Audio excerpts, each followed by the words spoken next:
우리의 하나님은 알파와 오메가이십니다. 우리의 운명은 하나님의 손에 달려 있습니다. 하나님을 예배하는 것보다 우리의 삶에서 더 중요한 것이 어디 있겠습니까? 이제 우리 모두 두렵고 떨리는 마음으로 그리고 깊은 마음으로 예배드리겠습니다. 전능왕 오셔서 주 이름 찬송케 하옵소서. 영광과 권능의 성부여 오셔서 우리를 다스려 주옵소서. 강생한 성자여 오셔서 기도를 들으소서. 택하신 백성들 복 내려 주시고 거룩한 마음을 주옵소서. 위로의 주 성령 오셔서 큰 증거 주옵소서. 전능한 주시여 각 사람 마음에서 떠나지 마시고 계십소서.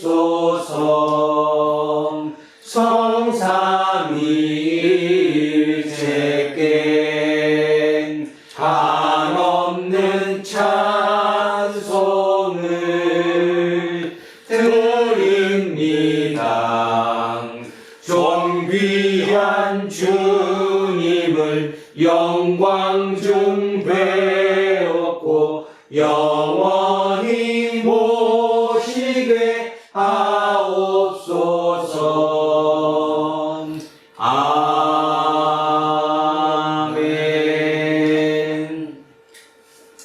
말씀의 빛으로 이 세상에 오시어 우리를 생명의 영으로 충만하게 하시는 하나님, 믿음의 형제와 자매들이 지금 간절하게 기도드립니다.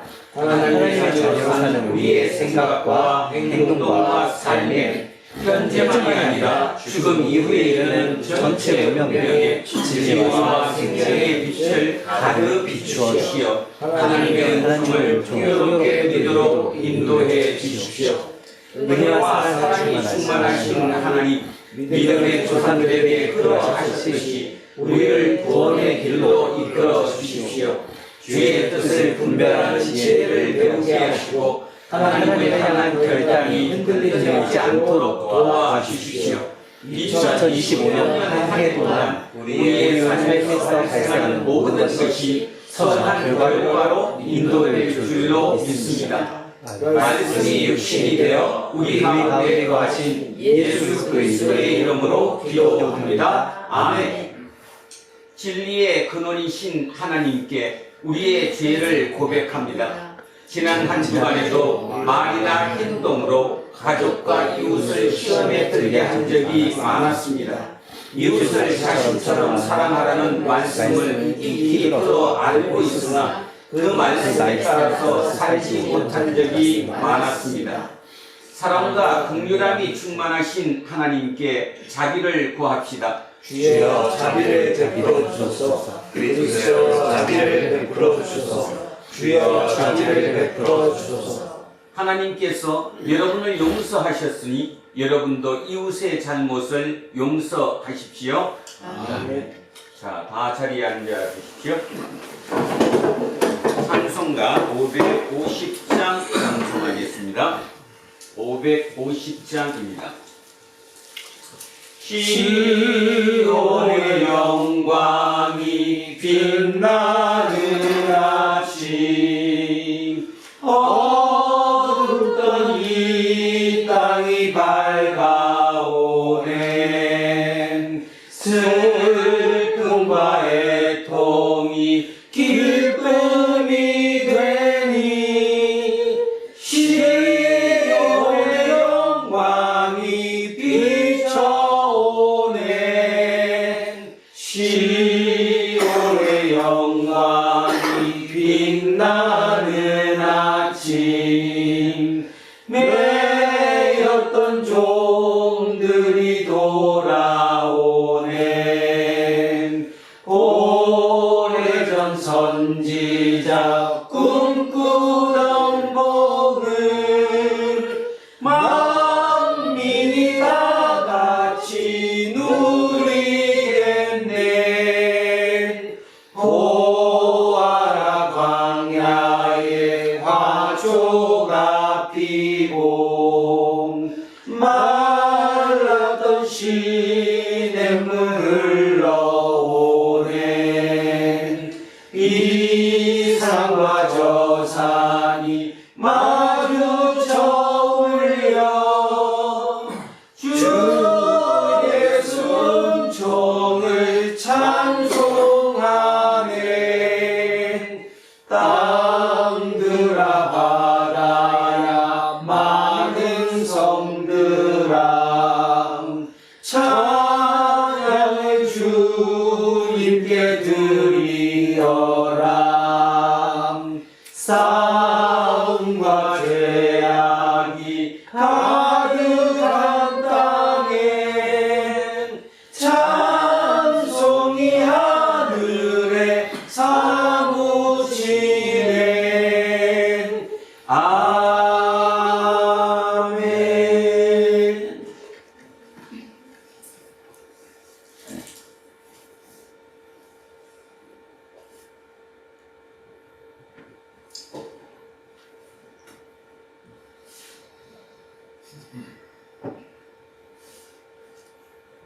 하나님, 이곳에 오셔서 우리를 인도하여 주시고 이끌어 주시니 참 감사합니다. 2025년을 허락하셔서 우리를 예배드리게 함께 모이게 하심을 감사합니다. 이치 있으라 말씀하신 하나님, 2025년을 또 살아봐라 명령을 하십니다. 하나님, 이 세상을 창조하시고 심히 좋아한 이 땅이 창조 질서가 무너지고 있는 것 같습니다. 무엇을 어떻게 해야 할지 주님 말씀해 주시기를 간절히 원합니다. 인간의 들끓는 욕망에 쓰레기를 어찌 버려야 하는지 지혜를 허락하여 주시옵소서. 오늘 두란노교회 교회 지체들이 주님의 말씀을 듣고 행하여 보려고 애를 쓰고 또 애를 쓰고 있습니다. 생명의 근원을 깨달아 우리의 존재가 여기 이 땅의 삶은 잠시 선물로 받은 시간이라는 것을 잊지 않고 살 수 있도록 우리 영이 깨어 있어서 하나님의 유전이 우리 삶에 가장 우선적으로 나타날 수 있도록 우리의 몸을 사용하여 주시옵소서. 아버지께서 우리에게 자기를 부인하고 나를 따르라고 하셨는데 나 자신을 어떻게 부인해야 하는지, 물질 만능의 이 세상을 무엇으로 살아내야 하는지, 내 이웃과의 불통은 어떻게 극복해야 되는지 주님, 하나님의 성령이 온전히 임하여 우리를 통치하여 주시기를 간절히 원합니다. 하나님 아버지, 두란노 교회를 2025년에도 여전히 이곳에 있게 하셨습니다. 우리가 참으로 주님 앞에 말씀을 기울이고 그대로 행하려고 애썼으나 아직도 주님의 음성을 조금 더 눈치채지 못하고 있는 듯합니다.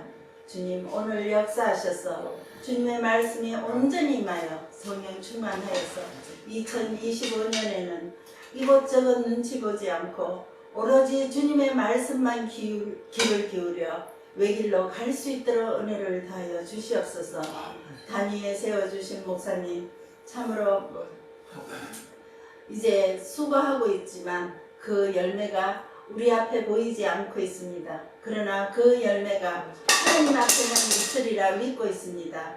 그것이 참으로 결과로 나타날 수 있도록 그리하여 증거로 나타나여 우리 아이들이 그것을 본받아 똑같이 하나님의 유전 성령 충만을 받아 이 세상을 참으로 싸움과 전쟁에서 멀리하는 평화의 사도로 살 수 있도록 우리 젊은이들이 꿈꿀 수 있는 두란노 교회 청년이 될 수 있도록 은혜를 다하여 주시옵소서. 우리 참으로 늙은이들도 아버지 꿈을 꿀 수 있고 아직도 누군가에게 덕을 베풀 수 있는 삶이라는 것을 깨달아 알게 하여 주셔서 참으로 우리가 평화의 사도로서 부끄러움이 없고 행복한 기운으로 살 수 있도록 은혜를 다하여 주시옵소서. 이 모든 말씀 우리 주 예수 그리스도의 이름으로 기도드리옵나이다. 아멘. 인사하겠습니다. 조금 손해보고 삽시다. 조금 손해보고 삽시다. 하나님 사랑합니다. 하나님 사랑합니다. 이문수님을 사랑합니다. 이문수님을 사랑합니다. 김재우님을 사랑합니다. 김재우님을 사랑합니다. 이으뜸님을 사랑합니다. 이으뜸님을 사랑합니다. 이영미님을 사랑합니다. 이영미님을 사랑합니다. 이양승님을 사랑합니다. 이양승님을 사랑합니다. 윤정숙님을 사랑합니다. 윤정숙님을 사랑합니다. 이연승님을 사랑합니다. 이연승님을 사랑합니다. 안병관님을 사랑합니다. 안병관님을 사랑합니다. 천요셉님을 사랑합니다. 천요셉님을 사랑합니다. 이동영님을 사랑합니다. 이동영님을 사랑합니다. 목사님을 사랑합니다. 목사님을 사랑합니다. 이한길님을 사랑합니다. 함께하지 못한 우리의 모든 성도님들을 사랑합니다. 기도하겠습니다. 말씀으로 우리를 찾아오시는 주님, 주님의 말씀은 어두운 세상에서 생명의 길을 밝혀주는 등불이며 영혼을 풍요롭게 하는 참된 양식입니다. 우리 모두 주님의 말씀에 귀를 기울이니 필요 적절한 말씀을 허락해 주십시오. 예수 그리스도의 이름으로 기도합니다. 아멘. 첫째 말씀 갑니다. 예레미야서로 가겠습니다. 구약성서 1101쪽입니다. 구약성서 1101쪽 예레미야 31장 7절에서 14절까지 말씀입니다. 1101쪽 예레미야 31장 7절에서 14절까지 말씀 찾으셨으면 한 목소리로 합독하십니다.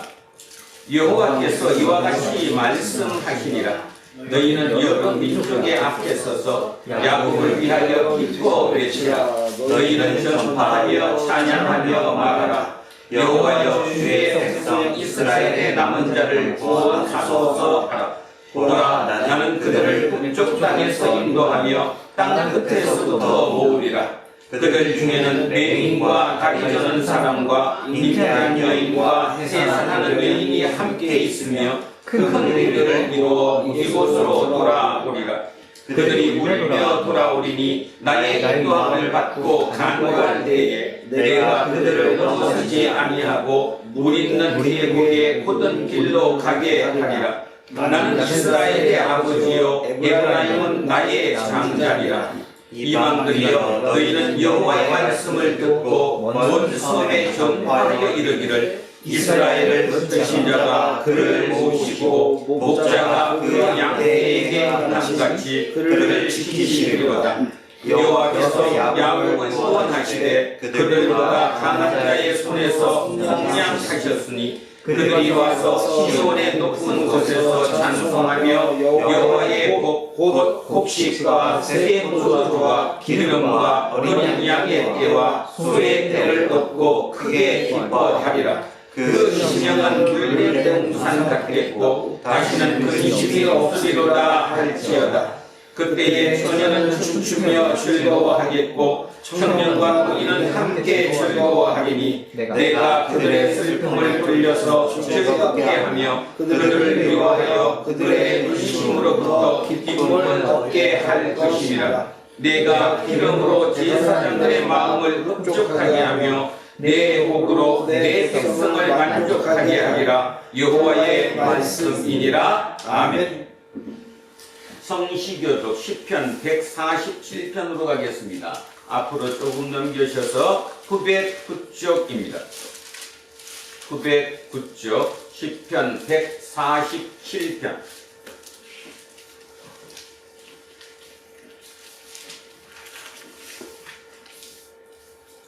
909쪽 시편 147편 12절에서 마지막 20절까지 말씀입니다. 시작합니다. 예루살렘아 여호와를 찬송할지어다. 시온아 내 하나님을 찬양할지어다. 그가 내 눈빛장을 견고히 하시고 내 가운데 있는 너희의 자녀들에게 복을 주셨으며 내 경제를 평안하게 하시고 아름다운 밀로 너를 배불리시며 그의 명령을 땅에 보내시어 그의 말씀이 속히 달리는도다. 눈을 양털같이 내리시며 소리를 재같이 흩으시며 우박을 부스러기같이 뿌리시나니 누가 너희 그의 주의를 감당하리요. 그의 말씀을 보내사 그들을 녹이시고 바람을 불게 하신즉 물이 흐르는도다. 그가 그의 말씀을 야곱에게 보이시며 그의 율례와 규례를 이스라엘에게 보이시는도다. 그는 어느 민족에게도 이와 같이 행하지 아니하셨나니 그들은 그의 법도를 알지 못하였도다. 할렐루야. 아멘. 둘째 말씀으로 갑니다. 에베소서로 가겠습니다. 신약성서 309쪽입니다. 신약성서 309쪽 에베소서 1장 3절에서 14절까지 말씀입니다. 309쪽 에베소서 1장 3절에서 14절 말씀 시작하겠습니다. 찬송하리로다. 하나님 곧 우리 주 예수 그리스도의 아버지께서 그리스도 안에서 하늘에 속한 모든 신령한 복을 우리에게 주시되 곧 창세전에 그리스도 안에서 우리를 택하사 우리로 사랑 안에서 그 앞에 거룩하고 흠이 없게 하시려고 그 기쁘신 뜻대로 우리를 예정하사 예수 그리스도로 말미암아 자기의 아들들이 되게 하셨으니 이는 그가 사랑하시는 자 안에서 우리에게 거저 주시는가 그의 은혜의 영광을 찬송하게 하려는 것이라. 우리는 그리스도 안에서 그의 은혜의 풍성함을 따라 그의 피로 말미암아 속량 곧 죄사함을 받았느니라. 이는 그가 모든 지혜와 총명을 우리에게 넘치게 하사 그 뜻의 비밀을 우리에게 알리신 것이요 그의 기뻐하심을 따라 그리스도 안에서 때가 찬 경륜을 위하여 예정하신 것이니 하늘에 있는 것이나 땅에 있는 것이 다 그리스도 안에서 통일되게 하여 하심이라. 모든 일을 그의 뜻의 결정대로 일하시는 이의 계획을 따라 우리가 예정을 입어 그 안에서 기업이 되었으니 이는 우리가 그리스도 안에서 전부터 바라던 그의 영광의 찬송이 되게 하려 하심이라. 그 안에서 너희도 진리의 말씀 곧 너희의 구원의 복음을 듣고 그 안에서 또한 믿어 약속의 성령으로 인치심을 받았으니 이는 우리 기업의 보증이 되사 그 얻으신 것을 풍량하시고 그의 영광을 찬송하게 하려 하심이라. 아멘.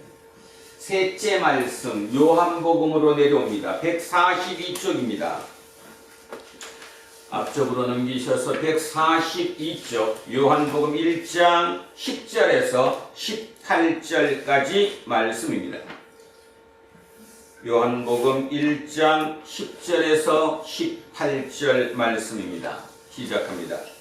그가 세상에 계셨으며 세상은 그로 말미암아 지은 바 되었을 때 세상이 그를 알지 못하였고 자기 땅에 오매 자기 백성이 영접하지 아니하였으나 영접자 곧 그 이름을 믿는 자들에게는 하나님의 자녀가 되는 권세를 주셨으니 이는 혈통으로나 육정으로나 사람의 뜻으로 하지 아니하고 오직 하나님께로부터 난 자들이니라. 말씀이 육신이 되어 우리 가운데 거하심에 우리가 그의 영광을 보니 아버지의 독생자의 영광이요 은혜와 진리가 충만하더라.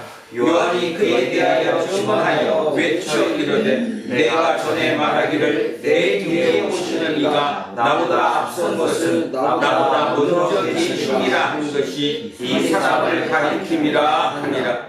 우리가 다 그의 충만한 데서 받으니 은혜 위에 은혜라. 율법은 모세로 말미암아 주어진 것이요 은혜와 진리는 예수 그리스도로 말미암아 온 것이라. 본래 하나님을 본 사람이 없으되 아버지 품속에 있는 독생하신 하나님이 나타내셨느니라. 아멘. 오늘 주신 말씀입니다. 요한복음 1장 43절에서 51절까지 말씀입니다. 요한복음 1장 43절에서 51절. 자, 천천히 주신 말씀 함께 읽습니다. 이튿날 예수께서 갈릴리로 나가시다가 빌립을 만나 이르시되 나를 따르라 하시니 빌립은 안드레와 베드로와 한 동네 베세다 사람이라. 빌립이 나다나엘을 찾아 이르되 모세가 율법에 기록하였고 여러 선지자가 기록한 그 일을 우리가 만났으니 요셉의 아들 나사렛 예수니라. 나다나엘이 이르되 나사렛에서 무슨 선한 것이 날 수 있느냐. 빌립이 이르되 와서 보라 하니라. 예수께서 나다나엘이 자기에게 오는 것을 보시고 그를 가리켜 이르시되 보라 이는 참으로 이스라엘 사람이라 그 속에 간사한 것이 없도다. 나다나엘이 이르되 어떻게 나를 아시나이까. 예수께서 대답하여 이르시되 빌립이 너를 부르기 전에 네가 뭐가 하나고 아래 있을 때에 보았노라. 나다나엘이 대답하되 라피여 당신은 하나님의 아들이시요 당신은 이스라엘의 임금이로소이다. 예수께서 대답하여 이르시되 내가 너를 무화과나무 아래에서 보았다 물었느냐. 이보다 더 큰 일을 보리라. 또 이르시되 진실로 진실로 너희에게 이르노니 하늘이 열리고 하나님의 사자들이 인자리에 오르라 내리라 하는 것을 보리라 하시니라. 아멘. 오늘은 나다나엘 자기를 넘어서다 라는 제목으로 말씀의 은혜를 나누고자 합니다.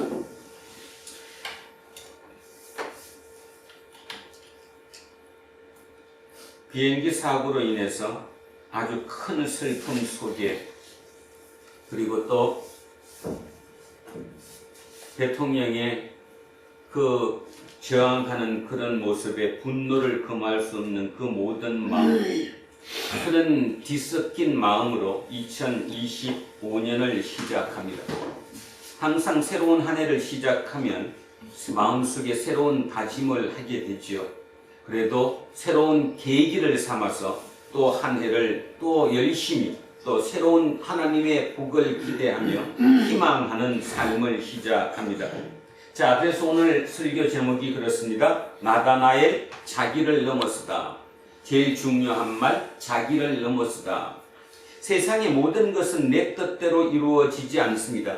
비행기 사고가 일부러 날라고 난 것도 아니고 어떤 상황에 어떻게 부딪힐지 우리는 우리의 삶을 알지 못합니다. 그런데 불구하고 우리는 어느 경우 살아가면서 자기가 세상을 잘 안다고 생각합니다.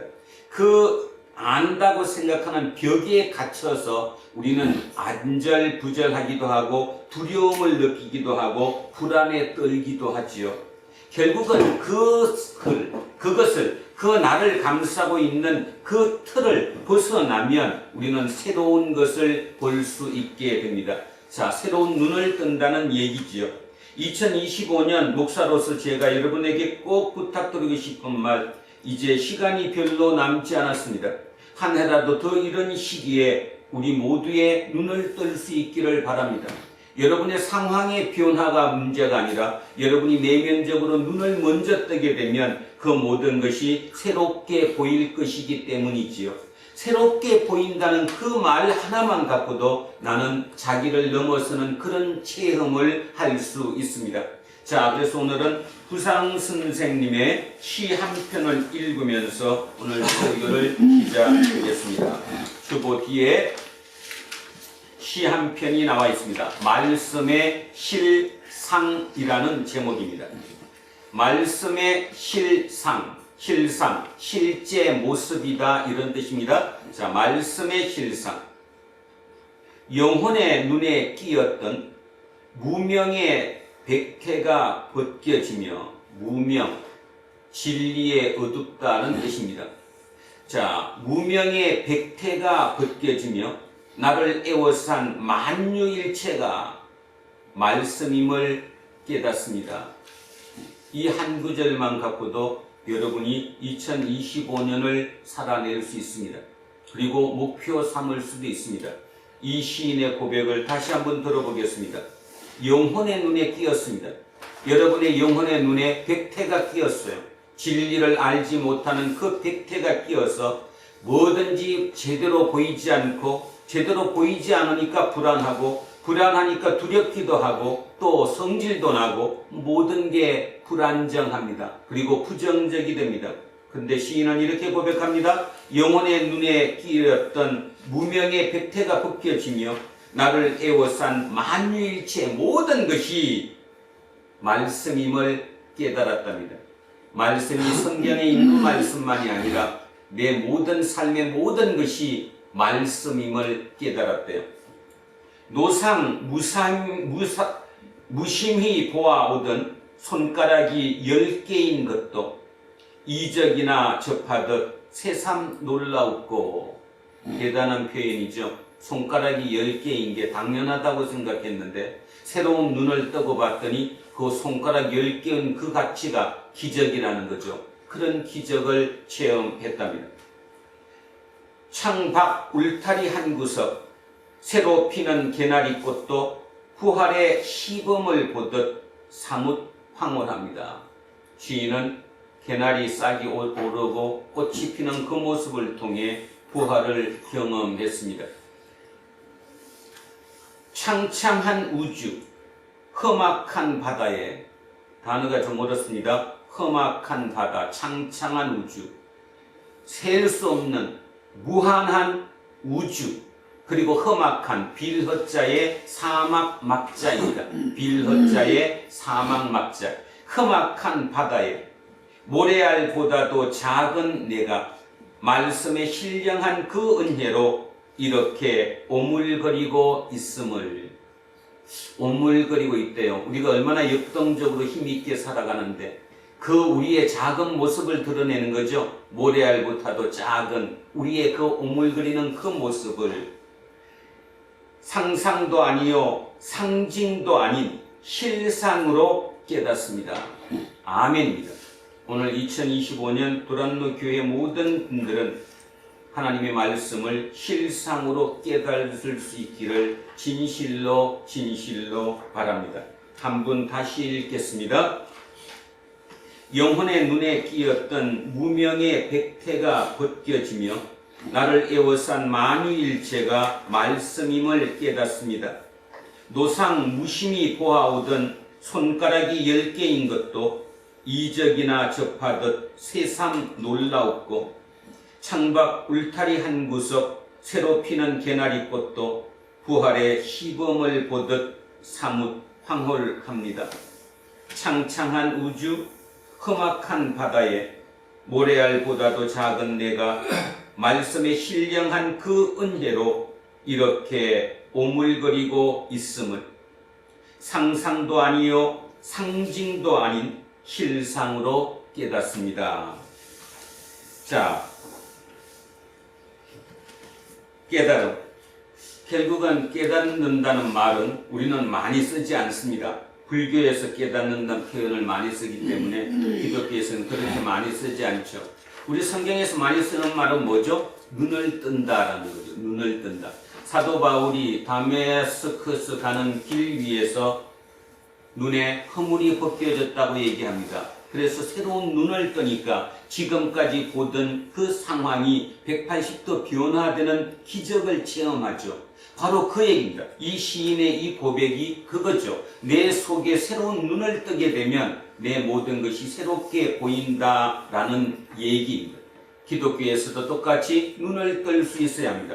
우리의 가장 시급한 게 뭐냐? 여러분 삶에 가장 시급한 거 물질 아닙니다.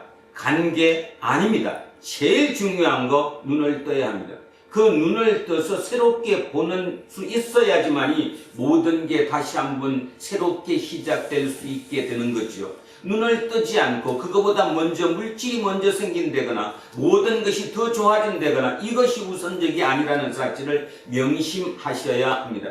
자, 오늘 우리는 예수님께서 제자들을 모으시는 그 장면을 지난주에 이어서 이번 주도 보고 있습니다. 이번 주 우리는 누구를 바라보느냐 하면 나다나엘을 바라보죠. 자, 한번 가보겠습니다.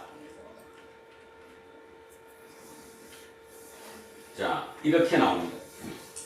이튿날 예수께서 갈릴리로 나가려 하시다가 빌립을 만나 이르시되 나를 따르라 하시니. 자, 여기서 이제 학자들의 해석에 약간의 차이가 있습니다. 지금 이전에 42절 지난주에 누구와 누구를 제자로 삼았는데 제일 먼저 세례 요한이 자기 제자 2명이 있었어요, 없었어요? 그 2명에게 누구를 소개했는데 저기 가는 하나님의 어린 양 예수님을 소개했어요. 그 표현이 뭐예요? 너 빨리 저분들 따라가 이런 뜻이라고 얘기했습니다. 그래서 그 중에 그 2명이 누군지는 정확하게 모른다 그랬는데 한 명은 알았어요. 누구지? 안드레. 그래서 안드레가 예수님께 뭐라고 그랬어요? 어디 계십니까? 그 말은 뭔 뜻이라고 그랬죠? 내가 당신과 앞으로 숙식을 함께 나누고 싶습니다. 그 말은 뭐가 되고 싶습니다? 제자가 되고 싶습니다. 그랬더니 예수께서 와서 보라. 그래서 가서 봤어요. 그 시간이 오후 4시라고 얘기했습니다. 성경의 시간으로 10시인데 히브리 시간으로 10시가 우리 지금 시간으로 오후 4시입니다. 그럼 오후 4시면 이미 해그름할 때 아니에요, 그죠? 그래서 그 밤을 예수님과 함께 대화를 나누며 같이 지냈습니다. 그리고 그 이튿날 누구는 안드레는 그 예수님을 만나본 이후에 이분이 누구인 것을 확신했어요. 메시아임을 확신했어요. 그래서 가장 먼저 누구를 찾아갔습니까? 베드로. 베드로가 누구예요? 자기 형, 자기 친형인 베드로를 찾아갔어요. 그리고 베드로를 예수님께 모시고 왔죠. 그랬더니 예수님께서 베드로를 알아봤어요? 못 알아봤어요? 알아봤어요. 너는 장차 뭐가 될 것이다? 게바. 게바를 번역하면 뭐라고 부른다? 베드로, 반석이라는 뜻이라고 얘기했습니다. 자, 그리고 다시 이어져서 43절 이튿날입니다. 여기서 우리는 이런 생각을 하게 됩니다. 이튿날 그러니까 우리처럼 그냥 1일, 2일, 3일, 4일, 5일, 6일 차례대로 진행되는 이 속도를 생각하면 안 되죠. 이 성경의 기록은 축약되어 있습니다. 축약이 뭔지 알죠? 아주 파괴적으로 쫙 줄여서 되어 있는 것이지 그냥 차례대로 되어 있는 게 아니래요. 그래서 이튿날이니까 그 전날 베드로를 요치고 와서 이제 안드레와 베드로가 예수님의 제자가 되었고 그 이튿날 그 제자가 된 곳이 어디라고 얘기했는데 갈릴리였어요? 아니었어요? 아니었어요. 갈릴리 아니었죠? 네. 어디였는데? 세례 요한이 세례 주던 곳이었죠, 그죠? 그게 어디야? 벳세다. 거짓말. 벳세다가 아니지. 베다니. 그래서 베다니, 요단강 동쪽의 베다니, 세례 요한이 세례 주던 곳, 자, 그곳이었어요. 그곳과 갈릴리는 100km가 넘는다고 얘기했죠. 100km가 넘으면 하루길이 아니라 최소한 며칠, 이틀길 걸어서 이틀길이에요. 그런데 이제 오늘 그걸 생각하면 이렇게 나오는 거죠. 이튿날 예수께서 갈릴리로 나가려 하시다가 뭔 말이에요 이제? 예수님이 어디로? 고향으로 돌아가는 거죠. 예수님께서 고향으로 돌아가시려고 갈릴리로 가시다가 빌립을 길에서 만났어요. 이르시되 나를 따르라 하시니. 얼마나 쉬워요.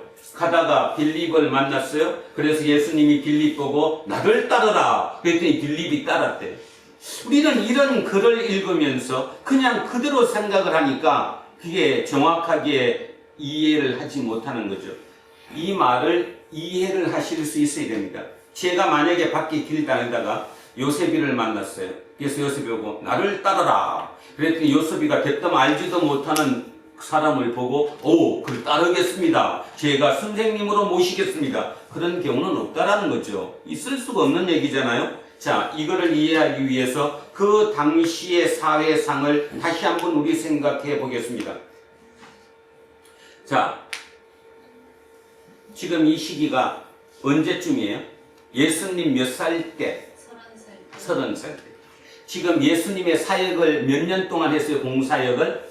3년. 채 못해요. 3년 채 안 돼요. 하여튼 그냥 보통 3년 잡아요. 3년 잡으면 그 시작점이 어디예요? 세례 요한에게 세례받은 시점. 그때로부터 3년 잡는 거거든요. 자, 그러니까 지금 예수님이 33살에 십자가에 달려 돌아가셨으니까 우리 나이로 30살이라는 겁니다. 30살이면 예수님을 태어난 해를 기준해서 이전을 BC라고 부르고 이후를 뭐라고 불러요? AD라고 불러요. 근데 그게 좀 틀리다는 거 알죠? AD 1년이 예수님이 태어난 시기가 아니라 예수님은 BC 3년 또는 4년에 태어났습니다. 이제 이거는 왜 그런가는 뒤에 가서 달력을 새로 만들다가 착오가 일어나서 그렇게 된 거거든요. 그러니까 참고로만 아시면 돼요. 그러니까 여러분 머릿속에 이렇게 생각하시면 돼요. 예수님이 태어난 해는 BC 3년 아니면 4년이었을 거다. 그러면 예수님은 33살에 돌아가셨다면 BC 3년에 태어나신 분이 AD 몇 년에 돌아가신 거예요? 30년에 돌아가신 거예요. 그러면 지금 AD 몇 년일까요? 27년이에요. AD 27년 시점이라고 생각하면 됩니다. 자, 그러면 그 당시 사회상으로 보면 황제가 누구였을까요? 로마 황제가 티베리우스입니다. 참고로 들으세요. 이런 게 굉장히 그 보조적인 것이 중요합니다. 어차피 역사적인 기록이거든요. 성경은 좋은 말을 쓰는 기록이 아니라 역사적인 사실을 기록한 것이라는 겁니다. 그러니까 그 사실을 어느 정도 이해하면 그 말씀이 왜 그렇게 됐는지를 충분히 이해가 간다는 거죠. 자, 다시 하면 AD 27년 경에 로마를 통치하고 있는 로마 황제는 누구냐? 티베리우스입니다. 티베리우스는 AD 14년에 즉위해가지고 37년에 퇴임했어요. 그러니까 결국은 14년부터 37년 사이는 로마 황제가 티베리우스라는 거죠. 그리고 또 하나, 예수님은 어디에 사시죠 지금? 갈릴리 나사렛에 삽니다. 갈릴리는 총 63개 마을로 이루어져 있는데 그 63개 마을 중에 좀 우리 표현으로 후진 곳, 좀 미천한 곳이 어디예요? 나사렛이에요. 그러니까 나사렛은 갈릴리 63개 마을 중에서도 아주 좀 천한 곳이다, 이런 곳이죠. 그곳이 나사렛입니다. 나사렛에 살고 있었어요. 그러면 나사렛은 누가 다스려요? 나사렛은 로마 황제는 지금 제가 말씀드렸을 티베리우스라고. 그러면 나사렛은, 갈릴리는 누가 통치하고 있어요? 헤롯 안티파스가 통치하고 있습니다. 헤롯 안티파스. 근데 이 헤롯 안티파스가 굉장히 용심이 많은 사람입니다. 그러니까 헤롯 안티파스는 분봉왕에 머물고 싶지 않아요. 자기 아버지처럼, 할아버지 아버지야, 잘 모르겠습니다. 헤롯 대왕이라고 부르는 대왕처럼 자기도 전체 이스라엘을 다스리는 대왕이 되고 싶어 해요. 근데 잠깐, 전체 대왕이 되려면 그거를 자기 힘으로 되는 겁니까? 로마에 임명받아야 됩니까? 로마에 임명을 받아야죠. 그러면 로마의 누구가? 황제가 임명을 해줘야 되는 거예요. 그러니까 헤롯 안티파스는 로마 황제에게 잘 보여야 돼요. 그래서 로마한테 우리식으로 얘기하면 아부를 떨어가지고 어쨌든 자기가 대왕이 한번 돼보고 싶은 거예요. 그래서 한 작전이 뭐였냐면 신도시를 건설하는 겁니다.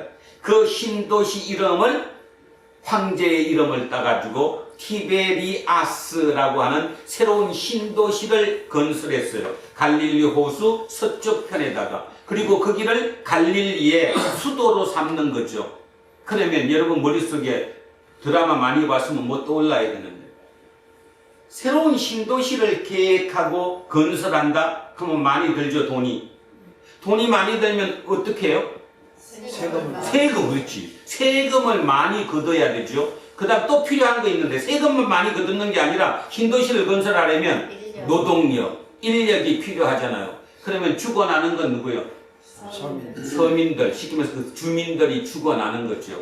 그러면 가만히 머릿속으로 그려보십시오. 예수님이 살았던 그 시대에 갈릴리의 상황이 어떠했는가를 머릿속에 기억하셔야 됩니다. 심지어는 이러했답니다. 예전에는 고기를 잡으면 어부들이 고기를 잡아오면 잡은 것의 몇 분의 1을 세금으로 냈는데 헤롯 안티파스는 그렇게 받으면 세금을 많이 못 받으니까. 왜 많이 못 받아요? 고기를 잡으러 나갔다가 많이 못 잡으면 세금을 못 내잖아. 그러니까 이거를 더 받기 위해서 얼마를 잡든 관계없이 배의 크기에 따라 세금을 걷었대요. 배의 크기에 따라. 그러다 보니까 나중에는 어떤 일이 벌어졌느냐, 배를 가진 사람이 세금 내기가 어려워지니까 배를 수장시켰대요. 배를 그냥 바닷속에 빠뜨렸다 이 말입니다. 수장시킬. 그럴 정도로 사회가 굉장히 어두웠어요. 그리고 여러분 예전에 설교할 때 한번 기억해 본 적이 있었는데, 예수님께서 한 7, 8살쯤 될 때 그 나사렛 옆 동네에서 뭐가 있었냐 하면 2,000명을 십자가에 처형하는 사건이 있었어요. 2,000명을 한꺼번에, 근데 십자가를 몇 개를 달아야 돼? 2,000개를 만들어 가지고 거기다 다는 거. 그래서 제가 그때 설교할 때 그 얘기했습니다. 그 당시에 아버지가 뭐였지?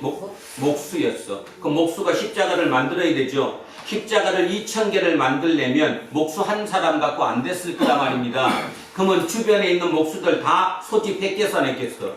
했겠죠. 그러면 당연히 누구도 예수의 아버지인 요셉도 참여했을 것이란 말입니다. 그러면 7, 8살 되는 아들인 예수께서 그곳을 본 적이 있을까요? 없을까요? 있겠죠.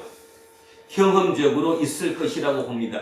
그럴 정도로 굉장히 삶이 피폐해진 그 시기입니다.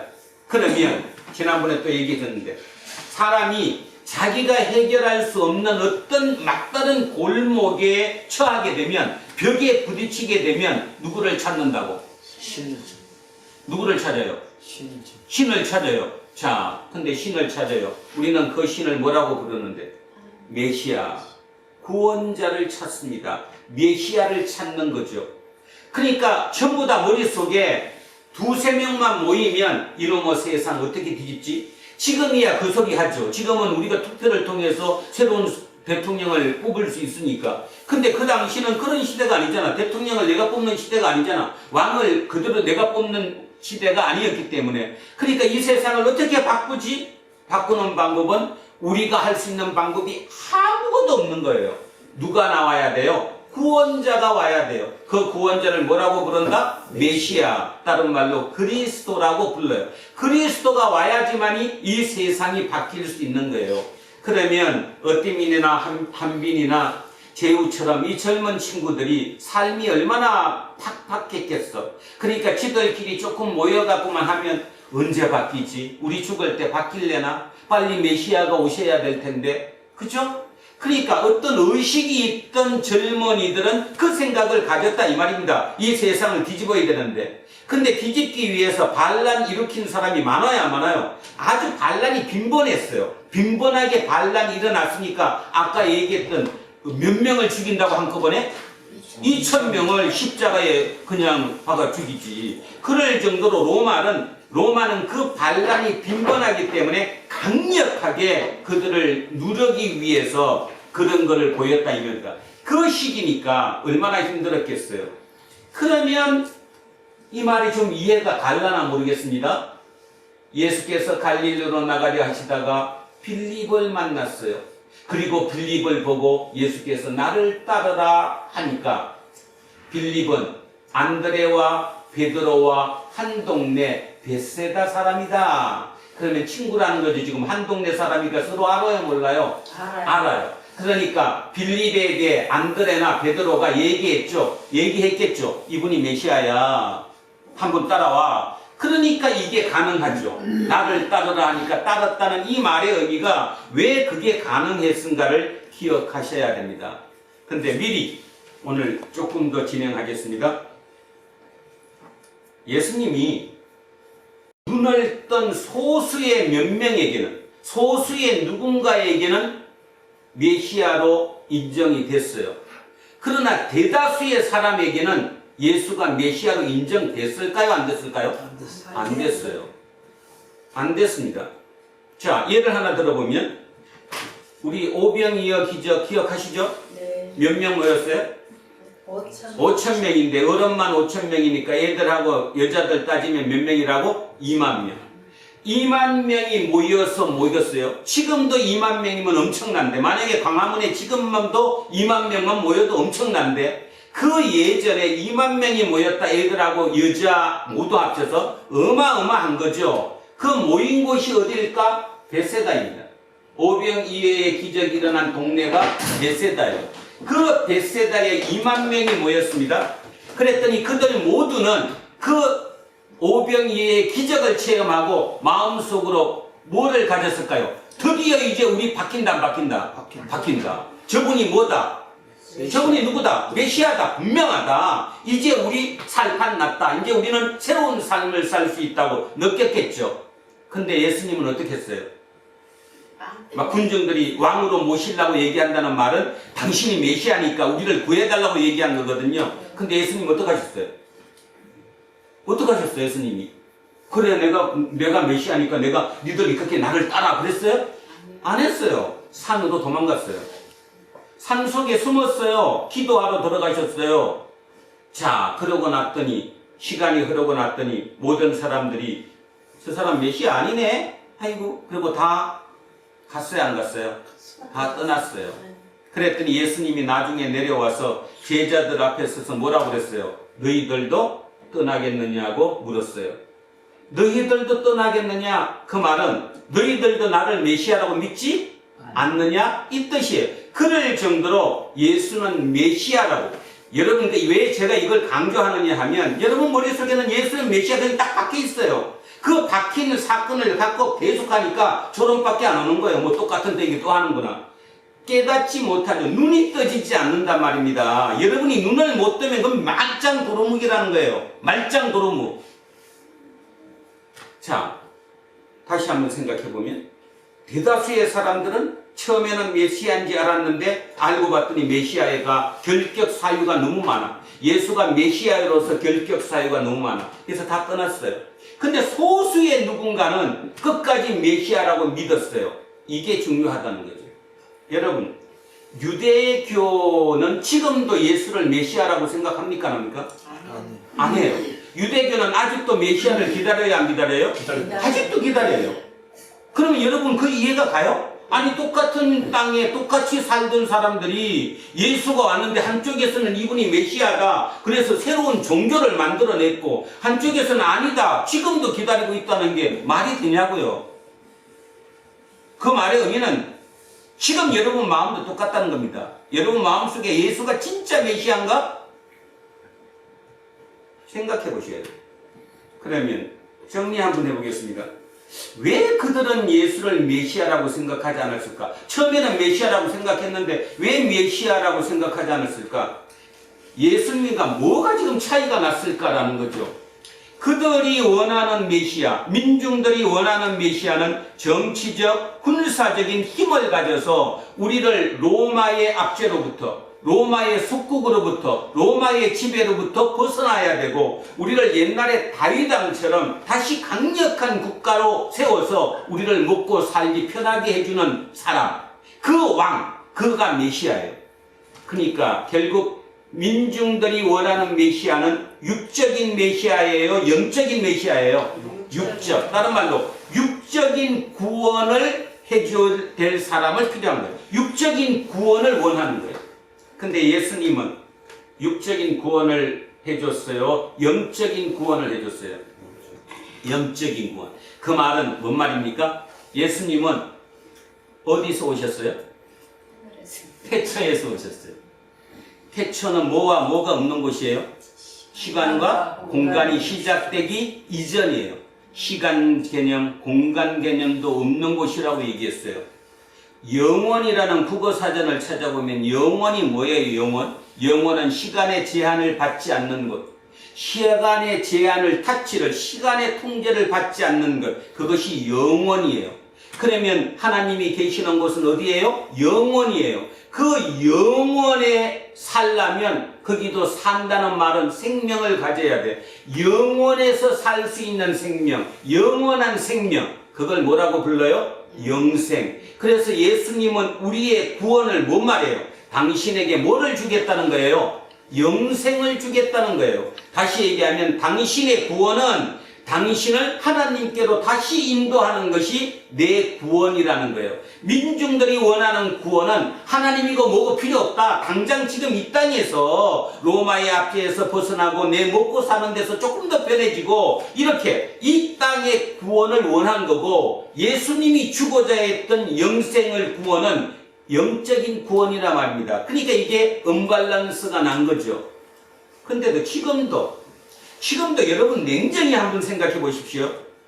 여러분 구원 받았습니까? 그러면 당연히 받았다고 얘기하겠죠. 그러면 그 구원이 뭡니까? 영원한 생명을 얻은 거예요. 여러분은 이미 하나님이 계시는 그곳 태초 영원의 생명을 지금 이미 얻은 거예요. 그러면 영원을 얻은 사람으로서 자부심을 가지고 영원을 얻은 사람답게 이 땅을 살아가야 되는 거예요. 근데 여러분은 거기서 주저주저 하잖아요. 그 영혼이 정확하게 머리에 깊이 새겨지지 않기 때문이에요. 저도 영혼을 모릅니다. 여러분도 모르고 우리는 영혼을 알 수가 없어요. 우리의 범위 밖에 있는 거예요. 다시 얘기하면 우리는 올챙이에요. 올챙이. 올챙이가 깨구리를 어떻게 알아요? 몰라요. 알 것 같아요, 깨구리가? 아니, 올챙이가? 올챙이는 깨구리를 절대로 모릅니다. 깨구리의 세계를 모른다니까요. 근데 아는 방법이 정확하게는 모르지만 비스듬하게나마 알 수 있는 방법은 깨구리가 계시해주면, 깨구리가 올챙이에게 이런 것도 있다고 계시해주면 요만큼 알 수 있는 거예요. 지금 우리는 예수 그리스도가 그 태초를, 그 영원을, 그 하나님 나라를 요만큼 우리에게 보여준 거예요. 보여줬음에도 불구하고 우리는 정확하게 그거를 내 머릿속에 그릴 수가 없어요. 그릴 수가 없어요. 지난주에 어떤 칼럼에 어떤 학자가 이렇게 썼습니다. 이제 멀지 않아, 진짜 멀지 않아, 인공지능이 사람의 지식 수준을 능가하는데 그 능가한 그 수준으로 인간이 파헤친 어떤 비밀스러운 것을 AI가 파헤친다면 빨리 파헤치겠죠, 빨리. 그죠? 지금도 우리가 보통 얘기할 때 컴퓨터로 한 3년, 4년 걸리는 거를 양자 컴퓨터로 하면 3초면 끝난다고. 3초. 그렇다면 우주의 비밀이든 우주의 신비든 뭐 하나님의 신비든 뭐라고 표현했던 간에 지금까지 인간이 추구했던 뭐 모르는 그 신비가 벗겨지는 것만큼은 확실하다는 거예요. 어떤 방법으로든. 그죠? 인간은 100살까지 밖에 못 사니까 인간의 한계가 있기 때문에 절대로 모르지만 인공지능은 한계가 없어요. 영원히 살 수 있어요. 영원히 발전해 나갈 수 있어요. 그러니까 그걸로 계산하면 뭔가 비밀을 알게 될 거라는 거예요. 그 칼럼니스트의 답은 뭐냐? 알려주면 뭐 하냐는 거예요. 모를 건데. 그래서 제가 머리쳤어요. 맞아. 그거 알려준다고 우리가 알아? 한 번도 본 적이 없고 뭔 얘기인지 모르는데 못 깨닫는다는 거예요. 똑같은 식으로 다시 얘기하면 올챙이가 깨구리의 세계를 요만큼 올챙이에게 계시해 준다고 해서 올챙이가 깨구리 세계 전체를 알 수 없어요. 모른다는 거예요. 깨구리는 물 속에 살고 올챙이는 물 밖에 살거든요. 물 속에 들어가기도 하지만 어떻게 그 세계를 알아요? 똑같다는 거예요, 우리도. 그렇지만 중요한 건 그렇지만 제가 자꾸 이제 지금 화를 내는 게 아니라 이 톤이 올라가는 이유가 우리가 그 상태라는 걸 인정하면 예수가 하나님의 나라를 우리에게 계시한 그 조그만 계시한 그거를 붙잡을 수는 있다는 거예요. 근데 근데 그것만 또 안 붙잡어. 하이 웃기는 소리 하고 앉았네 뭐 이렇게 생각한다는 거지. 아니라는 거예요. 2025년 우리의 깨달음은 뭐냐 하면 진짜 예수가 우리에게 주고자 했던, 다시 얘기하면 하나님이 스타가 되고 싶은 그 길이 있었는데 그 길은 진짜 인간이 원하는 메시아가 되기만 하면, 그랬었으면 한 방에 모든 게 다 끝날 수 있는데 왜 전지전능한 하나님이 그거를 포기하시고 그 사람들이 말도 안 된다는 손가락질을 당해가면서까지 우리의 구원, 영혼 구원, 영적인 구원, 영생을 주겠다고, 그것이 구원이라고 하셨을까가 뭐냐는 거예요. 진짜니까 그렇겠지. 또 하나 2025년 처음에 여러분들이 기억할 게 뭐냐면 석가모니는 불교를 이루었습니다. 불교라는 종교의 틀을 만드는데 오랜 시간이 걸렸죠. 석가모니는 몇 살 때 돌아가셨을까요? 입적하셨을까요? 모르죠? 80살에 입적하셨어요. 80살. 그러면 뭔 말이냐 하면 수많은 제자들을 통해서 불교의 기초, 틀을 만드는 시간적인 여유가 충분했다는 소리입니다. 그죠?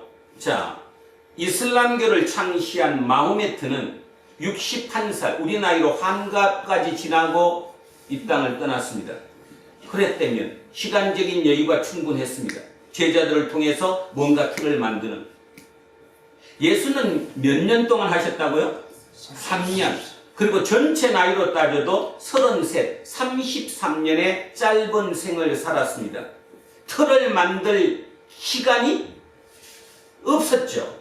기독교의 틀을 만들 시간이 없었어요. 근데 아시다시피 이 지구상의 종교 중에 지금 가장 활발하게 활동하고 활성화된 것은 뭐예요? 기독교예요. 기독교. 무엇 때문일까요? 도대체 무엇 때문일까요? 무엇 때문에 그렇게 됐을까요? 이미 그 교주라고 얘기하는 그를 창시한 그분은 3년의 사역을 끝내고 이 땅의 나이에 33살에 이 땅을 떠나셨는데도 불구하고 말입니다. 그걸 무엇으로 설명하시겠습니까? 바로 제자들 때문이라는 거죠. 그러면 그 제자들도 많았느냐? 많았어요? 안 많았어요? 안 많았어요.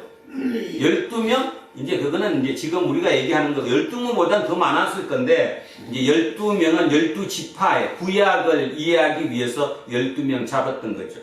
그런데 오늘 제자 이름이 누구죠? 여기 빌립이죠, 빌립. 여기 비하하고 하겠습니다. 자, 그래서 빌립은 안드레와 베드로와 한 동네 베세다 사람이라. 그래서 빌립을 만나가지고 나를 따르라 했더니 빌립이 따랐다. 충분히 그게 가능성이 있다. 내가 사회적인 배경을 설명드렸습니다. 자, 45절. 빌립이, 자, 이제 깨달았어요. 빌립이 이분이 메시아구나 알아들었어요. 그랬더니 빌립은 누구를 찾아갔어요? 나다나엘을 찾아 이르되 모세가 율법에 기록하였고 여러 선지자가 기록한, 자, 여기 모세가 율법에 기록하였고 여러 선지자가 기록한, 다른 말로 율법과 선지자 뭐예요? 율법과 선지자라고 신약 성경에 꽤 자주 나오는데 뭔 뜻이에요 저게? 율법과 선지자, 구약 성경이란 뜻입니다. 구약 성경에, 다른 말로 히브리 정경에 기록되어 있는 그 사람, 거기에서 얘기했던 그 사람을 우리가 만났으니 요셉의 아들 나사렛 예수니라.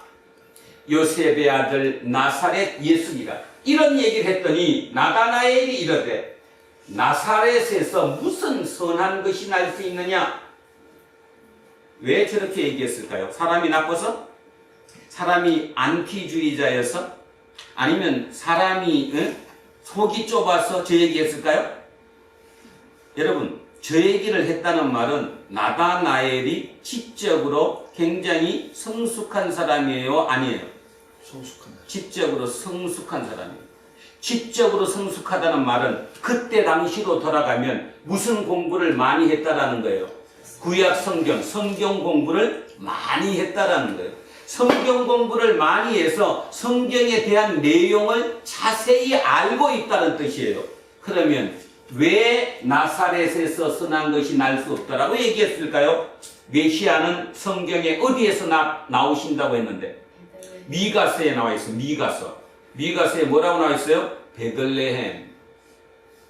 메시아는 구약 성경의 예언대로 하면 어디 나와야 되냐면 어디서 나와야 돼요? 베들레헴에서 태어나셔야 돼요. 근데 지금 어디 계시대요? 나사렛. 아까 얘기했습니다. 나사렛은 갈릴리 60세개 마을 중에 가장 미천한 곳이라고. 우리말로 따지면 뭐예요?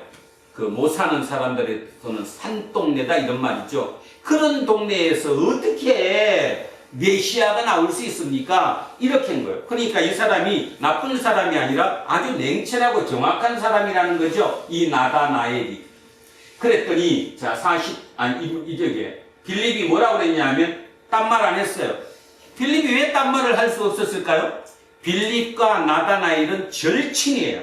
이유가 뭐예요? 빌립이 이분이 메시아인지 알고 바로 찾아간 친구가 나다나엘이라는 말은 나다나엘과 자기가 자주 만나서 대화를 나눴다는 거예요? 안 나눴다는 거예요? 나눴다는 거예요. 둘이 만나면 아주 짝꿍이었고 절친이었어요. 그래서 끝없이 메시아를 기다렸던 사람들이에요. 근데 자기가 먼저 메시아를 봤어요? 안 봤어요? 그러면 제일 먼저 누구에게 쫓아가? 맨날 얘기했던 그 친한 친구 절친한테 쫓아가야지. 그래서 나다나엘에게 간 거예요. 그래서 나다나엘에게 메시아를 봤다. 우리 구약 성경에서 얘기하는 그분을 내가 지금 만났다. 그러니까 나다나엘은 야, 너 몰라? 너랑 나랑 옛날에 같이 공부했잖아. 맨날 우리 공부할 때 메시아는 베들레헴에서 난다고 하지 않았어? 근데 어떻게 거기에서 나올 수 있어? 그 동네 우리가 알잖아. 우리 옆 동네 아니야. 아주 못 사는 거, 후진 거. 어떻게 그곳에서 메시아가 나올 수 있어? 그러니까 답이 막히는 거죠. 빌립이 할 말이 없는 거죠. 그러니까 뭐라고 얘기해요? 그냥 와서 봐. 내가 할 말이 없어. 내가 뭐라고 보충 설명할 수도 없어. 그냥 와서 봐. 바로 얘기죠. 와서 봐. 예수를 만나면 변합니다. 예수를 만나지 못하고 말로 만들어서 지식으로는 절대로 안 된다라는 거죠. 예수를 만나면 내가 변하는 거예요. 눈이 떠지는 거예요. 자기를 넘어서는 거예요. 자, 그래서 오늘 설교 제목 나다나엘 자신을 넘어서는 거예요. 와서 봤기 때문에. 자, 여기서 이제 우리 하나 나다나엘이라는 사람에 대해서 잠시 생각해 보겠습니다. 다른 복음서에는 12명의 제자 이름 명단이 쭉 나옵니다. 그 명단 나올 때 항상 어떻게 나오느냐 하면 빌립 다음에 누가 나오느냐 하면 바돌로메가 나와요. 빌립과 바돌로메. 다른 복음서에는 나다나엘이라는 말이 없습니다. 나다나엘은 요한복음에 딱 2번 나옵니다. 지금 여기하고 뒤에 하고 딱 2번밖에 안 나오는 다른 복음서에는 나오지 않아요. 그래서 어떤 학자들은 나다나엘은 예수님의 제자이긴 하지만 12제자는 아니다 하는 학자들도 있고 어떤 학자들은 아니다. 항상 같이 나오는데 어떻게 저런 절친이 요한복음에서 가장 먼저 가서 빌립이 전도하고 데리고 왔던 그 절친한 친구가 어떻게 제자가 안 될 수 있느냐. 그래서 학자들은 답을 찾은 게 뭐냐 하면 제가 하는 말 해석 한번 해보세요. 바요나 시몬 뭔 뜻이에요? 여러분 들어봤는데 바요나 시몬의 아니 바요나 시몬이니까 바요나 시몬 요나의 아들 시몬이 뜻이에요. 요나의 아들. 요나를 다른 말로 요한이라고도 하거든요. 그래서 시몬 베드로 아버지가 요한이에요. 다른 말로 요나예요. 요나. 그래서 바라는 말은 누구의 아들 이런 뜻입니다. 그러면 바요나니까 요나의 아들 시몬이 뜻이거든요. 그러면 바돌로메 뭔 뜻이에요? 돌로메의 아들. 사람 이름으로 부른 게 아니라 아들 이름으로 부른 거예요. 어떤이라고 부른 게 아니라 이병선이 아들. 그죠? 그 이병선의 아들이 이어떤이에요. 똑같이 돌로메의 아들이 돌마이의 아들이 이름이 뭐라고요? 나다나엘. 이렇게 해석을 합니다. 그래서 나다나엘이 잊어먹었다. 뭐요? 바들로메라는 사실을 머리에 두고 12제자라는 사실을 한번 기억해 주시기 바랍니다. 자, 그래서 나다나엘입니다. 나다나엘이 자 여기까지 왔어요. 47절 갑니다. 예수께서 나다나엘이 자기에게 오는 것을 보시고 그를 가리켜 이르시되 보라 이는 참으로 이스라엘 사람이라 그 속에 간사한 것이 없도다. 한마디로 칭찬을 하셨어요. 어떻게 칭찬하셨어요? 진짜 참된 사람이다. 진솔한 사람이다. 진실한 사람이다. 속에 거짓이 없는 사람이다. 알아본 거예요. 얼마나 좋은 얘기예요. 처음 만났는데 야, 넌 진짜 속에 간사함이 없어. 너는 올곧은 사람이야. 진실한 사람이야. 이러면 기분 좋잖아요. 자, 그 소리입니다. 예수께서 나다나엘이 자기에게 오는 것을 보시고 그를 가리켜 이르시되 보라 이는 참으로 이스라엘 사람이라 그 속에 간사한 것이 없도다. 올곧은 사람이다. 진실한 사람이라는 거예요. 그러니까 나다나엘이 이렇게 얘기하는 거죠. 나다나엘이 이르되 어떻게 나를 아십니까? 어떻게 나를 아시나이까? 문제가 됐죠. 성경 요한복음 2장 25절 한번 보시고 요한복음 2장 25절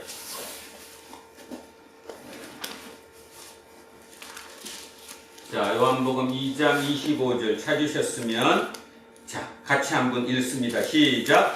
또 사람에 대하여 누구의 증언도 받으실 필요가 없었으니 이는 그가 친히 사람의 속에 있는 것을 아셨습니다. 뭔 뜻이에요? 예수님은 사람을 딱 보면 다 안다는 거예요. 지금 속을 다. 그러니까 누구 주변에서 이 사람 어떻다는 얘기를 들을 필요가 없다라는 거예요. 끝났죠 뭐. 그러면 이게 끝나버린 거죠. 예수님은 보시고 아셨어요. 그러니까 신성을 가지고 계셨으니까 알았다는 거예요. 그래서 나다나엘이 이르되 어떻게 나를 아시나이까? 예수께서 대답하여 이르시되 빌립이 너를 부르기 전에 네가 무화과 나무 아래에 있을 때 보았노라. 원문에 가깝게 해석하려면 여기가 무화과 나무 아래에 있을 때 유심히 보았노라 이렇게 이해합니다. 그러니까 이미 예전에 내가 너를 봤다 안 봤다? 봤다 이미 나 너를 알고 있다. 알고 있다. 그러니까 왜 알고 있느냐? 그건 지금 금방 봤던 요한복음 2장 25절의 말씀처럼 사람은 꿰뚫어서 볼 수 있는 통찰력을 가지고 계신 분이기 때문에 그분은 그에 대해서 알았다. 여기서 중요한 문구가 하나 있는데 무화과 나무 아래입니다. 무화과 나무 아래가 어떤 곳이냐? 무화과 나무 아래. 장로님은 이렇게 말씀드리면 바로 기억하실 건데 옛날 시골 동네 가면 여름 같은데 또는 이렇게 좀 햇빛이 많이 비칠 때 그죠? 마을에 큰 나무 그늘 우리는 동수나무라고도 하고 큰 나무 그 나무 밑에 대개 이렇게 모여갖고 앉아서 얘기도 하고 대화도 나누고 막걸리도 한잔 하시고 그렇게 하던 나무가 있듯이 이 당시 이스라엘에는 무화과 나무가 컸어요. 이 사막 지역이니까 그 무화과의 그 넓은 그 잎 아래에 거기에 사람들이 모여서 대화를 나누고 심지어는 랍비가 다른 말로 율법학자가 각 마을로 돌아다니면서 율법을 가르쳐야 돼요. 그럼 율법을 가르칠 때 누구 집에 들어가는 경우도 있지만 그렇지 않으면 어디에 가요? 그냥 무화과 그늘 아래 무화과 나무 아래에 가가지고 그 있는 사람들 모아다가 거기서 성경을 가르치고 율법을 가르치고 했어요. 랍비들이. 그러니까 많은 사람들이 무화과 나무 아래는 어떤 곳이냐? 묵상하는 곳이고 기도하는 곳이고 성경 공부하는 곳이에요. 그러면 이 말 들면 빌립하고 나다나엘의 관계가 머릿속에 그림이 그려지죠. 빌립과 나다나엘은 절친이에요. 자주 만났어요. 만나면 집안에 들어간 게 아니라 무화과 나무 아래에서 만나서 토론도 하고 기도도 하고 우리가 언제 메시아가 오지? 성경에는 어떻게 기록되어 있지? 공부도 하고 했던 그곳이 바로 무화과 나무 아래라는 거죠. 이 무화과 나무 아래. 그래서 무화과 나무 아래는 빌립과 나다나엘만 그런 게 아니라 그 시대의 사람들 중에 많은 경우가 모여서 성경 공부하고 기도하고 묵상하던 그곳이 무화과나무 아래입니다. 그러니까 무화과나무 아래 있을 때 내가 너를 유심히 보았다. 쉽게 말해서 내가 당신들 빌립하고 너하고 메시아에 대해서 성경에 대해서 열심히 공부하고 또 기도한 거 내가 다 안다 모른다? 안다라는 뜻입니다. 자, 49절 갑니다. 나다나엘이 대답하되 랍비여 선생님이여 당신은 하나님의 아들이시요 하나님의 아들이에요. 당신은 이스라엘의 임금이로소이다. 이스라엘의 임금, 다윗 왕과 같은 임금, 다른 말로 뭐예요 이게? 메시아. 그러면 여기서도 벌써 자 이해 잘해보십시오. 예수님을 처음 만났을 때 예수님께 대답한 나다니엘의 대답, 랍비여 당신은 하나님의 아들이시요 당신은 이스라엘의 임금이로소이다. 이 표현은 뭐예요? 메시아라는 거죠. 한마디로 이 메시아는 예수님이 얘기하는, 본인이 얘기하는 메시아예요? 민중들이 원하는 메시아예요? 민중들이 원하는 메시아죠. 그래서 이스라엘의 임금이죠. 빨리 당신이 나와서 당신이 로마의 압제로부터 우리나라를 독립시켜주고 그 다음에 정치적으로 경제적으로 번성하게 해주는 그 왕을 찾은 거예요. 그러면 또 하나 질문합니다. 이 글을 요한복음이 90년 이후에 쓰여졌는데 90년 이후에 쓰여졌다는 말은 이미 예수님이 십자가에 돌아가시고 부활하신 후 몇 년 정도가 지난 거예요? 60년 정도가 지난 거예요. 60년 정도면 아들에서 손자까지 두 세대가 지난 후에요. 지난 후에 이 글이 쓰여졌어요. 그러면 요한 공동체가 이 글을 읽을 때 그들이 느낀 저 말은, 저 메시아는 어떤 메시아예요? 이미 십자가에 돌아가시고 부활하신 후의 메시아죠. 그러니까 영혼 구원, 말 그대로 예수님께서 그렇게 하나님께로 우리의 생명을 인도하신 그 메시아임이 고백하는 거죠.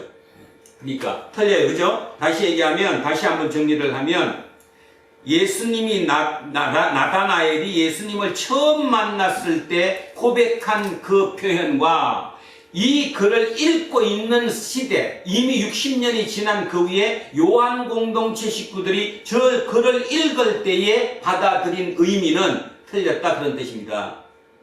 그래서 요한 공동체가 받아들인 저 의미, 그거는 신앙 고백입니다. 신앙 고백, 주는 그리스도시요 살아계신 하나님의 아들이라고 했던 그 신앙 고백과 동일한 신앙 고백이에요. 하나님의 아들이요 당신은 이스라엘의 임금이로소이다. 그러니까 이미 이때에는 육적인 구원이 아니라 영혼 구원으로 이미 넘어온, 메시아는 영혼을 구원한 그분으로 바뀐 이후라는 거죠. 자, 그래서 이 49절 나다나엘이 대답하되 랍비여 당신은 하나님의 아들이시요 당신은 이스라엘의 임금이로소이다. 예수께서 대답하여 이르시되 내가 너를 무화과나무 아래에서 보았다 함으로 믿느냐? 이보다 더 큰 일을 보리라. 중요한 말. 그것 때문에 믿느냐? 아니다. 앞으로 너희들은 그거보다 더 큰 일을 보니라. 그럼 이 더 큰 일이 뭘까? 자, 더 큰 일. 예수께서 무화과나무에서 내가 빌립하고 만나갖고 우리 서로 토론하고 기도하고 묵상했던 그 사실을 알고 있는 그것만 갖고도 내가 당신은 하나님의 아들이시요 이스라엘의 임금이십니다. 다른 말로 메시아입니다. 고백했는데 정작 메시아이신 예수께서 뭐라고 그러느냐면 그것이 아니야. 그거보다 더 큰 일을 너희들이 보게 될 거야. 이렇게 얘기한 거죠. 그러면 이 더 큰 일이 뭐냐 이 말입니다. 자, 마지막 절 가면 또 이르시되 진실로 진실로 진실로 진실로 히브리 말로 바꾸면 아멘 아멘입니다. 우리 지금도 기도 끝나면 뭐라 그래요? 아멘. 아멘. 아멘이 뭔 뜻이에요? 이루어지길 믿습니다. 이루어질 거다. 확실히 그렇게 될 것을 믿습니다. 그렇습니다. 진실로 그러합니다. 이런 뜻이에요. 그러면 그게 몇 번 지금 반복돼요? 두 번. 진실로 진실로를 다시 하면 아멘, 아멘. 그 말은 확실히 이루어진다, 안 이루어진다? 이루어졌다. 그럼 이미 이루어졌다, 안 이루어졌다? 이루어졌다. 이루어졌다. 그런데 읽어보겠습니다. 이루어졌나, 안 이루어졌나? 찾아보세요. 진실로 너희에게 이르노니 하늘이 열리고 하나님의 사자들이, 하나님의 천사들이, 하나님의 사자들이 인자 위에 오르락 내리락 하는 것을 보리라. 성경 어디에도 이렇게 됐다고 나왔어요, 안 나왔어요? 나온 데 있어요? 아, 그냥 아멘, 아멘인데 두 번이나? 진실로, 진실로. 아멘, 아멘. 그러면 이미 지금 2000년 지났으니까 돼야지. 됐어요. 십자가에 달리신. 자, 우리는 지금 이 된 걸 알아요. 이게 뭔 뜻이냐면 하늘이 열렸어요.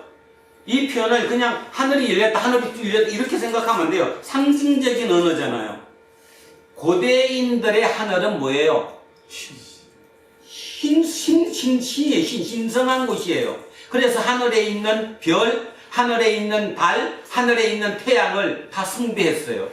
그죠? 태양신을 모시고 달신을 모시고 했잖아요. 다 그렇게. 그러니까 하늘이라는 곳은 비밀스러운 곳이에요. 신비로운 곳이에요. 그 하늘이 열렸어요. 그리고 하나님의 천사들이 인자 위에, 이 인자는 한문으로 쓰면 사람 인자의 아들 자자 써서 사람의 아들이라는 거죠. 영어로 son of man이라고 그러는 건데 인자. 그럼 이 인자가 뭔 뜻이냐 이 문제라는 거죠. 인자가 처음 나오는 것이 어디냐 하면 다니엘서입니다. 다니엘서 7장 한번 찾아가 보겠습니다. 다니엘서 7장 13절입니다. 1245쪽 한번 찾아보십시오. 1245쪽.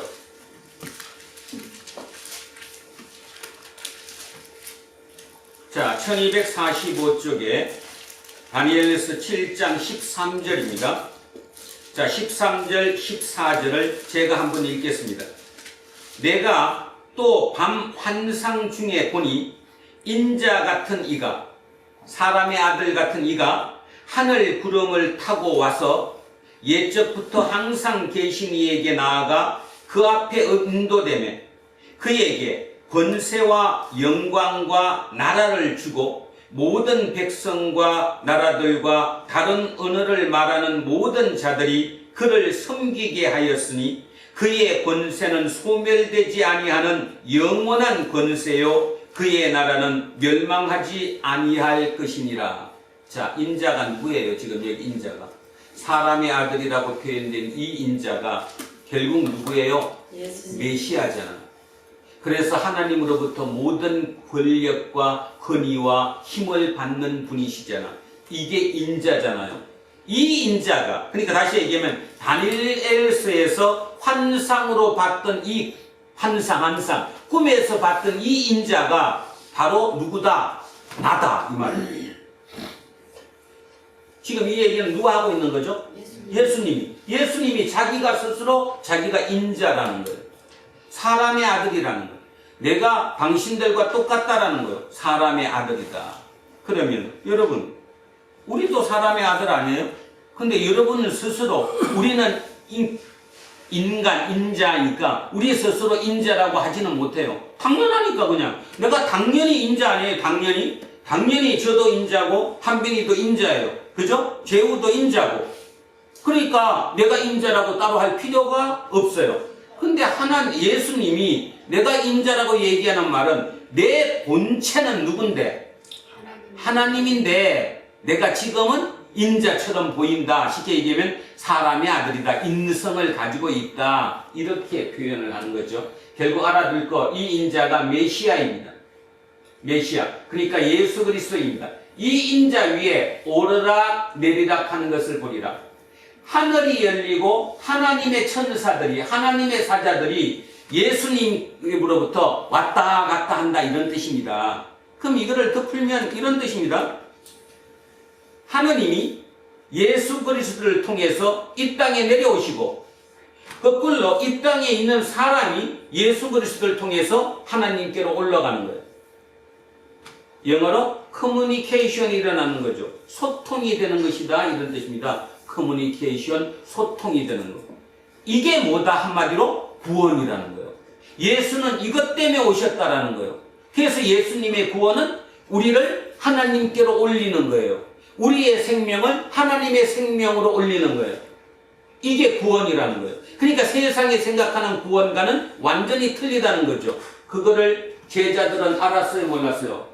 봤어요, 알았잖아요. 그러니 그 12 제자들이 온 것으로 흘러 퍼져서 아까 얘기했듯이 석가모니는 80년을 이 땅에 살면서 터를 마련했는데 마호메트는 61살까지 이 땅에 살면서 자기 어떤 틀을 만들어냈는데 예수 그리스도는 틀을 만들어 놓지 못했음에도 불구하고 그 12명의 아주 소수의 제자들이 저걸 알았기 때문에 목숨 걸고 전해서 그 틀을 쌓아서 지금의 기독교를 만들어냈다는 거죠. 여기서 이제 참고로 마무리를 하겠습니다. 나다나엘은 어떻게 죽었을까요? 성경에는 물론 제자들의 죽음에 대해서 나오지 않지만 전성으로 기록이 돼서 전해오는 게 있죠. 아르메니아, 지금의 아르메니아라고 하는 인도 북쪽에 있는 그 지역에서 피부가 껍질이 벗겨지는 현골로 죽었다고 나옵니다. 그러면 이런 얘기를 들을 때마다 저나 여러분이 어떤 생각하느냐 하면 제자 안 되기 참으로 다행이네. 내가 제자 됐다면 껍질이 벗겨지고 십자가에 거꾸로도 달리고 그랬을 텐데 여러분 그걸 당할 정도로까지 그거를 슬픔으로 당했을까요? 기쁨으로 당했을까요? 기쁨. 그걸 기억하셔야 돼요. 우리의 눈으로 보면 그게 말도 안 되는 고통스러운 것 같지만 정작 당하는 그 길을 가는 사람은 기쁨으로 그 길을 갈 수 있었던 거예요. 확실하니까. 제가 오늘 여러분에게 얘기하는 게 그거예요. 우리는 우리의 구원을 원하는 게 내 육적인 구원을 원해요. 내 문제가 해결되고 우리 집이 잘 되고 우리 자식이 건강하고 모두가 잘 되는 이것이 구원이라고 착각하는 거예요.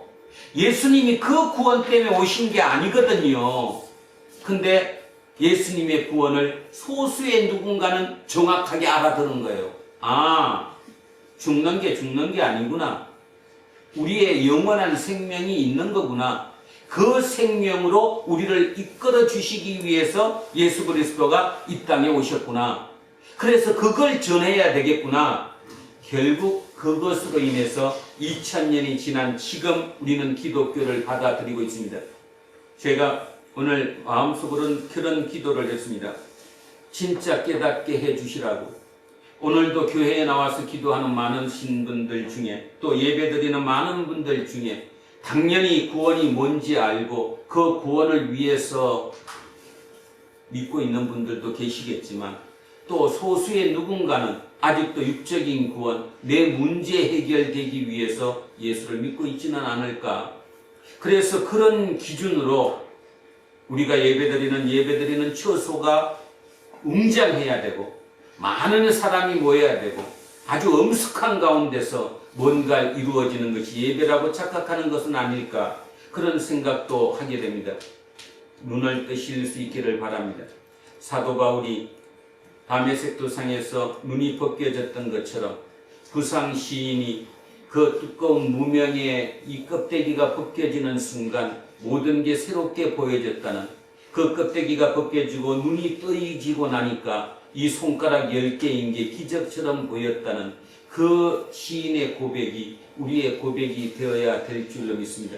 그것이 진정한 예수께서 우리에게 원하시는 구원임을 잊지 않으시는 그래서 다시 한번 말씀드립니다. 여러분은 구원받으셨습니다. 영생을 얻으셨습니다. 이미 영원한 생명을 몸에 가지고 있는 그 자부심으로 그 당당함으로 이 땅을 2025년을 치열하게 살아내는 저와 여러분 되시기를 주의 이름으로 축원드립니다. 아멘. 자, 오늘 본문 다시 읽고 기도하겠습니다. 자, 시작합니다.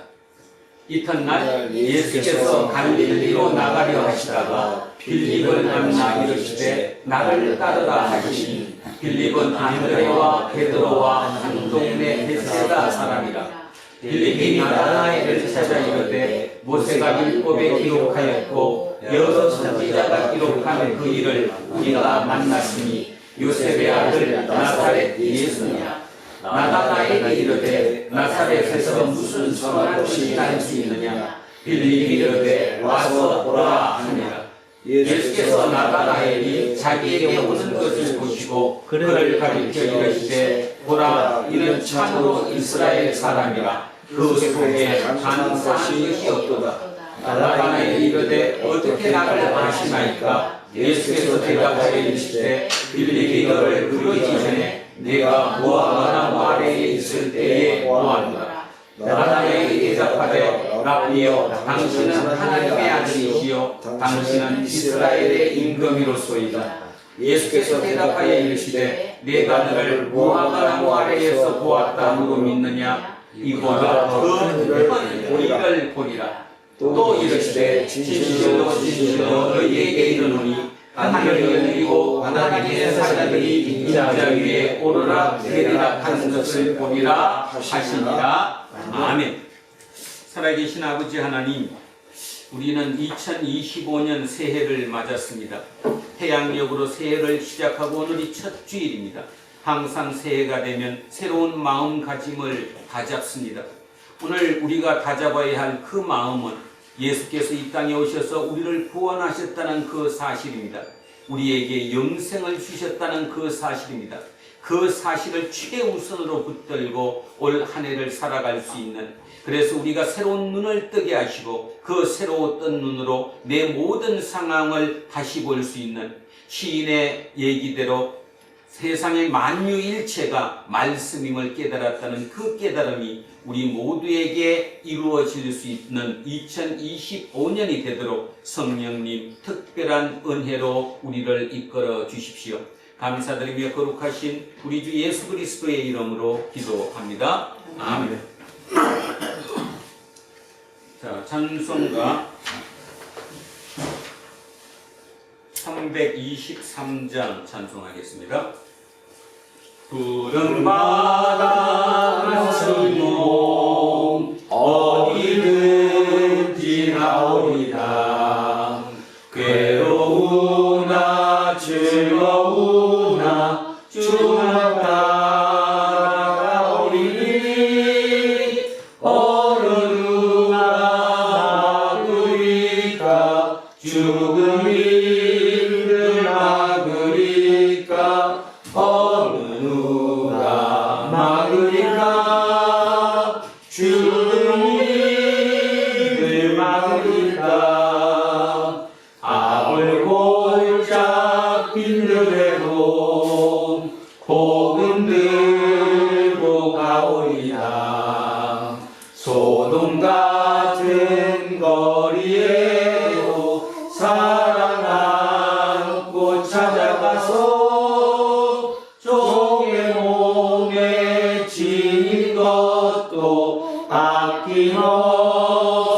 드리리라. 종의 몸에 지닌 것도 아낌없이 드리리라. 종기 영광 모든 권세 주님 홀로 받으소서. 멸시천대 십자가는 제가 지고 가오리라. 이름 없이 길도 없이 감사하며 섬기리라.